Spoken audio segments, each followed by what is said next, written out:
Finally, Loudoun County parents and students speaking up for their rights, especially when it comes to safety, get some justice after all. We're excited to have Attorney General Jason Miyares tell us all about it, as well as explain other ways he is defending freedoms, families, and safety on the streets. Welcome to Speak Up, Virginia, equipping you to speak up on the life, family, and freedom issues that matter most to you. From the Family Foundation, I'm your host, Candy Cushman, with our special guest, Attorney General Jason Miyares. Well, welcome, Attorney General Miyares. We are so excited to have you on the show today for our two-part series. As we said in the introduction, we're covering not only what's going on in Loudoun County, which is very important, but also what you're doing to defend our freedoms, families, and safety on the streets. Thank you for having me. I'm thrilled to be with you. Well, before we get into the topics, I just would love for you to tell us a little bit about yourself and your family, especially your mom's story and how that has played into your life. Well, as you know, I grew up in Virginia Beach. It's where I represented in the General Assembly for 6 years before I ran for Attorney General. But I like to say that my story in some ways began in Havana, Cuba, when a scared 19-year-old girl got on an airplane, literally penniless and homeless, and not knowing where her next meal was going to come from. And that was my mother, Miriam Miyares. And so when you are raised in a household that gives you such appreciation. I tell my daughters all the time, gratitude's the most underrated of all human traits. Ingratitude's one of the ugliest, but gratitude's one of the most underrated. And I was raised to have such gratitude that I lived in this country with the freedoms that it provides. And so I was constantly reminded that the way we live our lives in this country with our freedoms, our ability to worship God according to the dictates of our conscience, to speak out against the government, to have a choice in our democracy and our elections, that is a rarity. That is unique. I call it the American miracle. And that's a big reason that animated me to get into public services, to protecting that American miracle. Well, I am so thankful that we have you filling this office. It's definitely been a difference from the previous administration, and we've already seen the fruit of that. And we're going to talk about some of that today.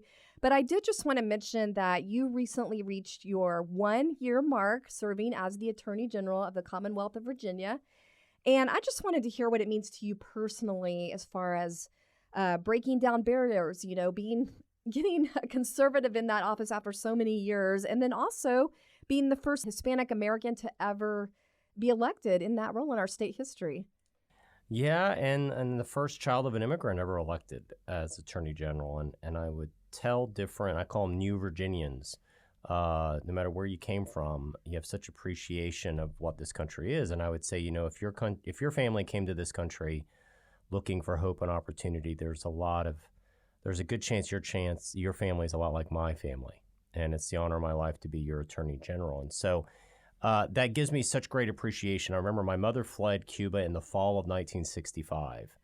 And almost 50 years to the day that she left a country with no consent of the governed, she was able to walk into a voting booth in the fall of 2015 and ask for a ballot with my name on it to represent her in the oldest democracy in the Western Hemisphere, the Virginia House of Delegates.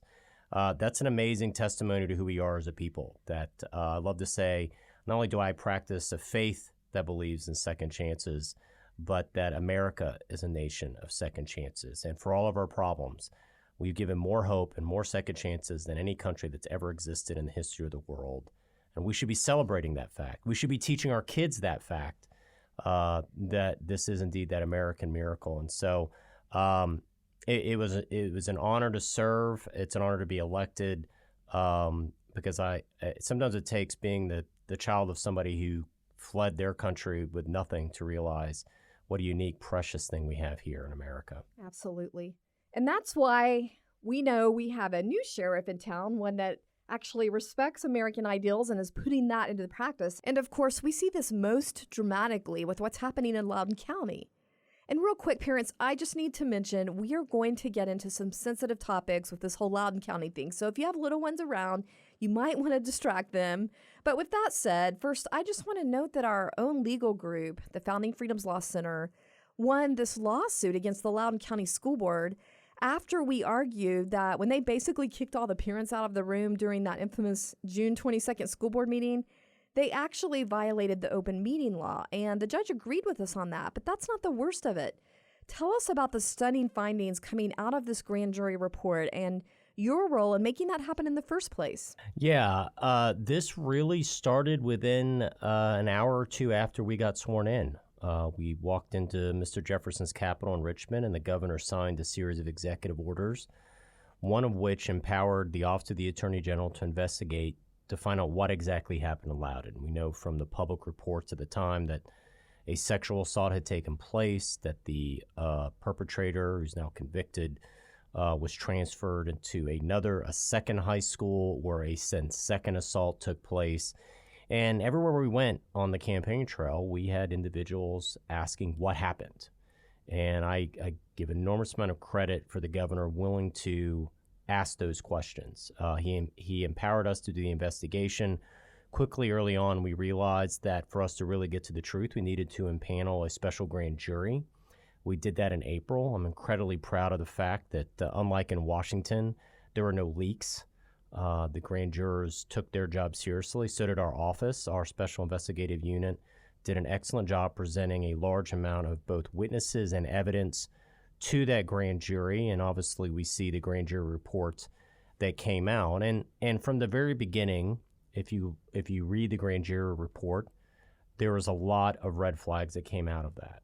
Even from the first incident, in the first sexual assault, a teacher walks in to the bathroom. It was taking place in a handicapped stall, and the teacher, even though this teacher acknowledged there was more than one individual in the stall, never told anyone about it.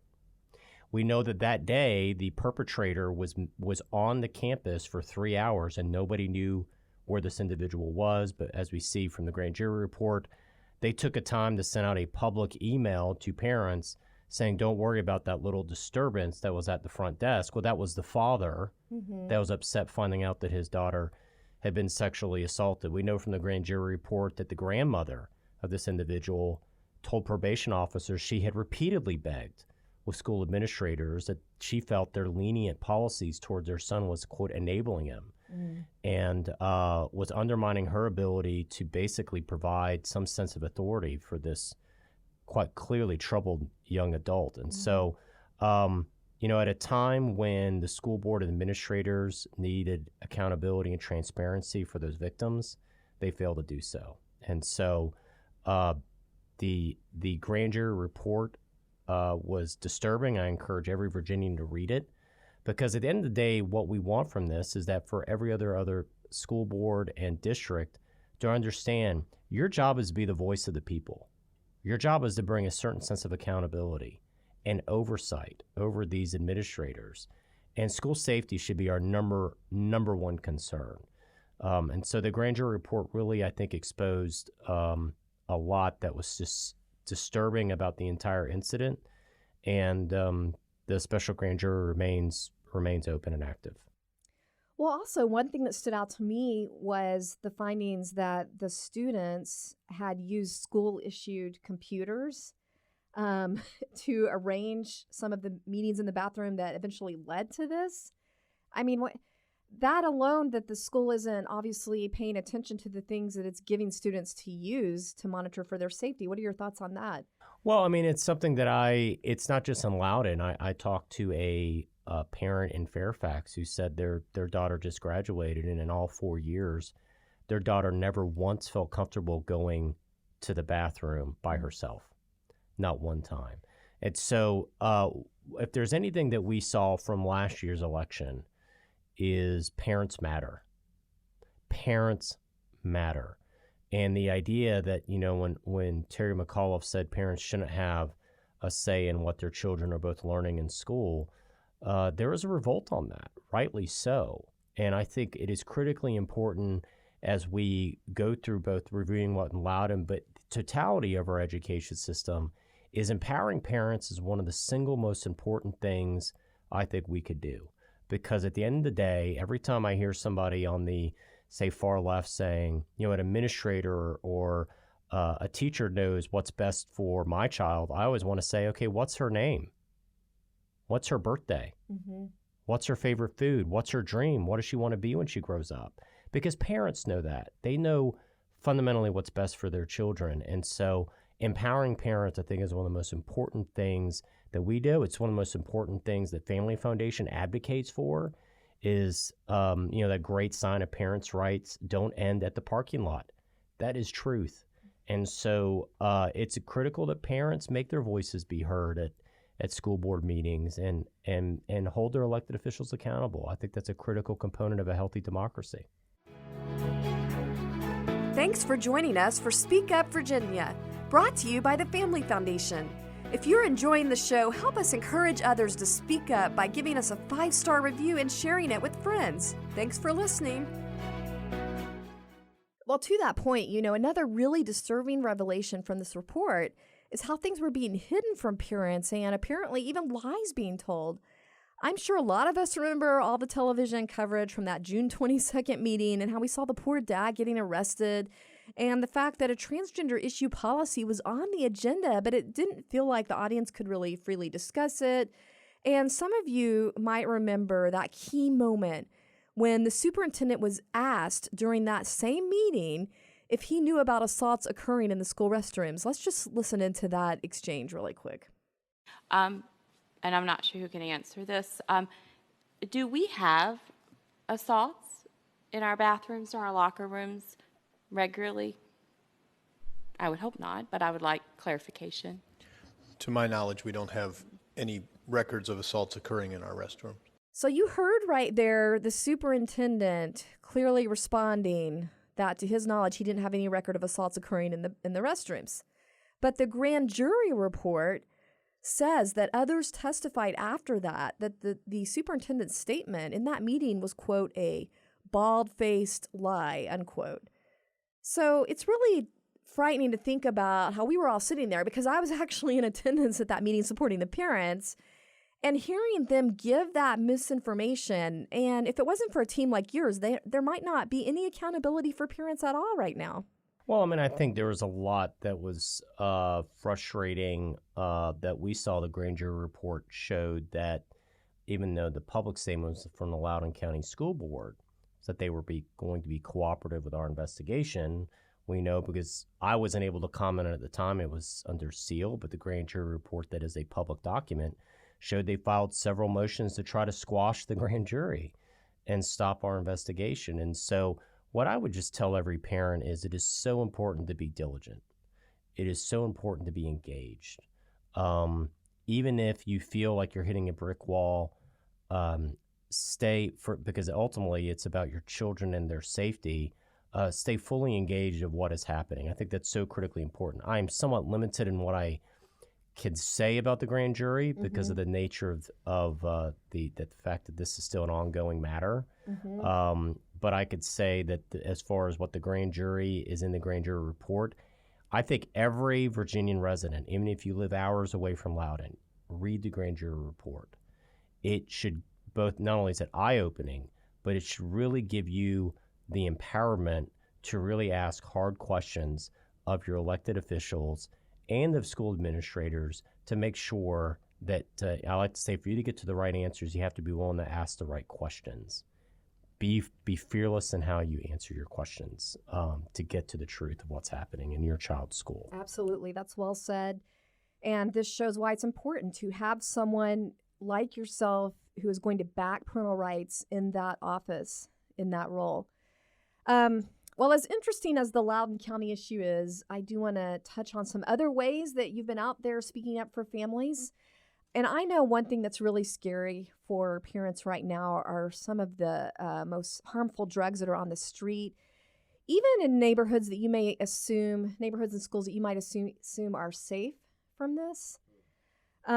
We are seeing deaths from drugs being passed around. Can you give us a glimpse of what you're doing to help counteract that or equip parents?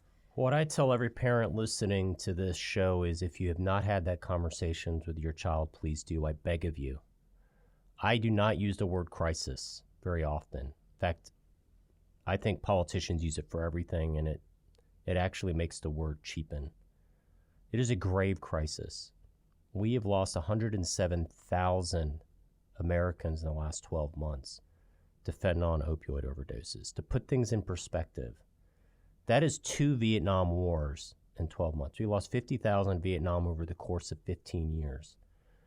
It is 4 Virginians are dying a day. Nationally, 200 Americans are dying every day. It is the equivalent of a fully loaded 727 crashing and killing everyone on board every day.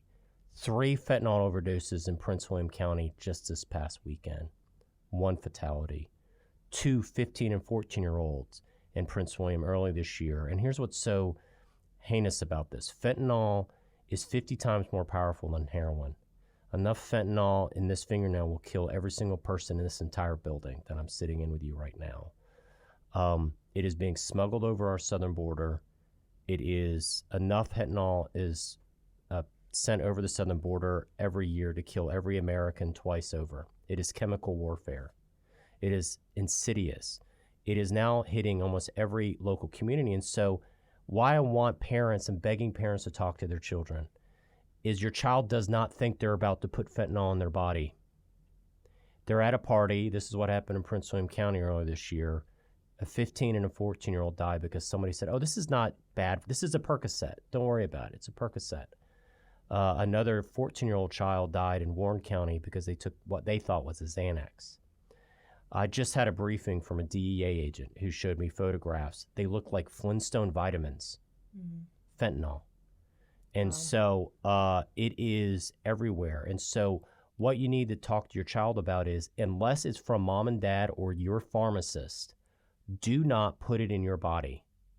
Even if this so much as, oh, this is just a vitamin pill, do not, under any circumstance, put in your body. And that's why we put 1 pill can kill.